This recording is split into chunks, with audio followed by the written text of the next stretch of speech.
Order order. मुलांनो आता आपण पाहूया काय आहे ते. First, make the following list putting 5 to 8 atoms in each list. List them in alphabetical order. बघा, तुम्हाला प्रत्येक यादीत 5 ते 8 वस्तू लिहून पुढील याद्या पूर्ण करायच्या आहेत आणि त्या अल्फाबेटिकल ऑर्डरमध्ये लिहायचे आहेत. तर तुम्हाला काही फळांचे, भाज्यांचे, काही इतर गोष्टींचे नावं लिहायला सांगितलेत, पण ते अल्फाबेटिकल ऑर्डरमध्ये पाहिजे. ओके, आता तुम्हाला अल्फाबेटिकल ऑर्डर माहिती आहे. आपल्या इंग्लिशमध्ये किती लेटर्स असतात एकूण? तर 26. तर आता आपण त्या लेटर्सप्रमाणे आपण ह्यांची नावं लिहिणार आहोत. आता पहिलं काय दिलं आहे? फ्रूट्स. ओके, तर आता पहिला शब्द काय लिहिलं आहे? ॲपल. नंतर लिहिलं आहे बनाना. तर बघा, ॲपलचं ए आधी आहे, नंतर बनानाचं बी, नंतर कस्टर्ड ॲपल सी. ओके, त्यानंतर ड्रॅगन फ्रूट आहे आणि लास्टला आहे मँगो. आता आले का लक्षामध्ये मुलांना कशा पद्धतीने नाव लिहिलं आहे? आधी बनाना का नाही लिहिला? कारण बी हा अक्षर ए नंतर येतो, म्हणून आपण आधी ॲपल लिहिले, ए फॉर ॲपल, नंतर बी फॉर बनाना. ज्याप्रमाणे आपले अल्फाबेट्स आहे त्याप्रमाणे आपण शब्द लिहायचे आहेत. ओके, त्यानंतर व्हेजिटेबल्स. बघा, व्हेजिटेबल्समध्ये पहिलं काय लिहिलं आहे? ब्रिंजल. ओके, त्यानंतर कॅबेज. ब्रिंजल माहिती आहे तुम्हाला, वांग. कॅबेज पत्ताकोबी. त्यानंतर आता लेडी फिंगर लिहिलं आहे. बघा, ABCDEFGHIJKL. L for lady finger. Okay, lady finger म्हणजे काय? तर भेंडी. त्यानंतर एल नंतर कोणतं अक्षर घेतलं आहे आपण? पी, आणि पी पासून लिहिलं आहे पोटॅटो. त्यानंतर टोमॅटो. ओके, तर अशा पद्धतीने तुम्हाला नावं लिहायची आहेत आणि ते जे नावं तुम्ही लिहिणार ते अल्फाबेटिकल ऑर्डर्समध्ये पाहिजेत. त्यानंतर things in your school bag. तुमच्या स्कूल बॅगमध्ये कोणकोणत्या वस्तू असतात ते. तर इथे काय लिहिलं आहे? बुक, इरेझर, नोटबुक, पेन आणि स्केल. नंतर बर्ड्स. आता बर्ड्समध्ये काय आहे पहा? Crow, parrot, peacock, sparrow, tailor bird. आता पहा, इथे पहिले आपण क्रो लिहिलं आहे. Okay, C for crow. त्यानंतर पॅरेट आणि पिकॉक हे दोन्ही शब्द पीने सुरू होत आहे, पण आपण आधी पॅरेट लिहिले आणि नंतर पिकॉक. असं का लिहिलं आहे? तर बघा, दोन्ही शब्दांची सुरुवात पीने होते. आता पी नंतरचा जो अक्षर आहे पॅरेटमध्ये तो आहे ए, आणि पिकॉकमध्ये काय आहे दुसरं अक्षर? तर ई.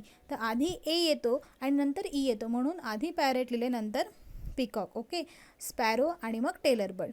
नाव फिफ्थ, ॲनिमल्स. कोणते ॲनिमल्स लिहिले आपण? कॅट, डॉग, एलिफंट, गोट, हॉर्स, पिग. हे नावंसुद्धा अल्फाबेटिकल ऑर्डरमध्येच आहे. आणि लास्ट आहे colours. Blue, green, orange, pink, red, yellow. आलं का लक्षामध्ये कशा पद्धतीने आपण हे वर्ड्स रचले आहे? आपण हे अल्फाबेटिकल ऑर्डर्समध्ये रचले आहेत. ओके, ना next, read the list of some subjects you have to study in high school. Rearrange the list in alphabetical order. Also rearrange them in order of your liking. बघा काय दिले? शाळेतील अभ्यासाच्या विषयांची यादी वाचायची आहे.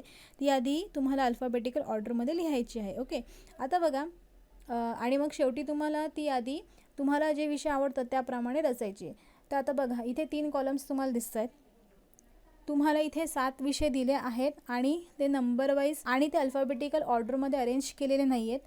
दुसरे कॉलम काय आहे? तर लिस्ट इन अल्फाबेटिकल ऑर्डर, म्हणजे तेच जे आहे फर्स्ट लिस्ट जी आहे अल्फाबेटिकल ऑर्डरप्रमाणे. आधी ई आहे म्हणजे इंग्लिश, मग जी फॉर जॉग्रफी, मग एच हिंदी. बघा 2 एच आहे, तर बघा HI, इथे खाली पण HI आहे, हिंदीचं आणि हिस्ट्रीचं. त्यानंतर हिंदी या शब्दामध्ये एन आहे तिसरा अक्षर, आणि हिस्ट्रीमध्ये एस आहे. तर अल्फाबेटिकल ऑर्डरप्रमाणे आधी एन येतो मग एस येतो, म्हणून आधी आपण हिंदी लिहिलं आहे आणि नंतर हिस्ट्री लिहिले. ओके, म्हणजे अक्षरं जर सेम असेल तर नेक्स्ट अक्षराकडे जायचं आणि जो अक्षर आधी येतो तो शब्द आधी लिहायचा. ओके, त्यानंतर मराठी आणि मॅथ्समध्ये पण सेम आहे. बघा, MA आणि MA.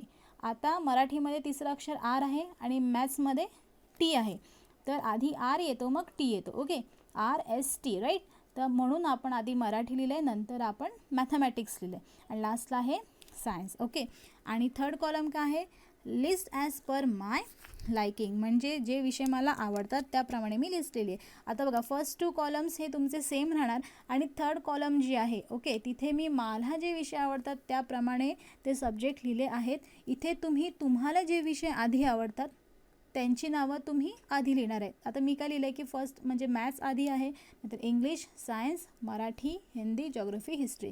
आता लास्ट कॉलममध्ये सब्जेक्ट तुम्ही तुमच्या आवडीनुसार वर खाली लिहू शकता. ओके, आता तुम्हाला ना एक ॲक्टिव्हिटी दिली आहे, तुम्हाला ही लिस्ट दिसत आहे जी आपण आत्ताच पाहिली.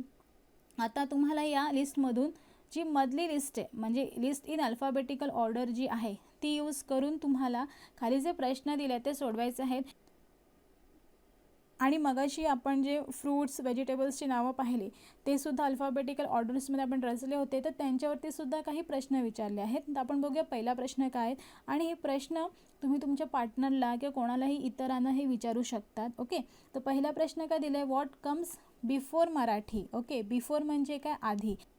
तर बघा आपण मधली लिस्ट बघणार आहोत. इथे दिलं आहे कंसामध्ये यूज अल्फाबेटिकल लिस्ट म्हणजे जी मधली लिस्ट आहे.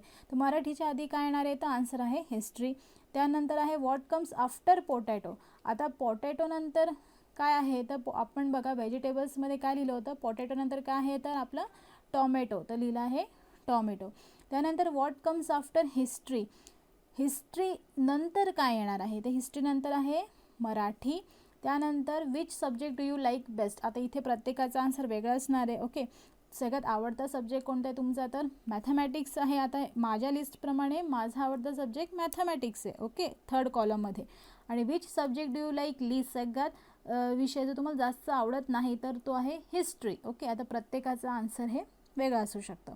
And last is do you like Apple better than mango. तुम्हाला ॲपल आंब्यापेक्षा जास्त आवडतं का, तर ह्याचा आन्सर तुम्ही येस किंवा नोमध्ये लिहू शकता. ओके, तर मुलांनो हे तुम्ही सगळे क्वेश्चन्स वहीमध्ये लिहून काढणार आहात.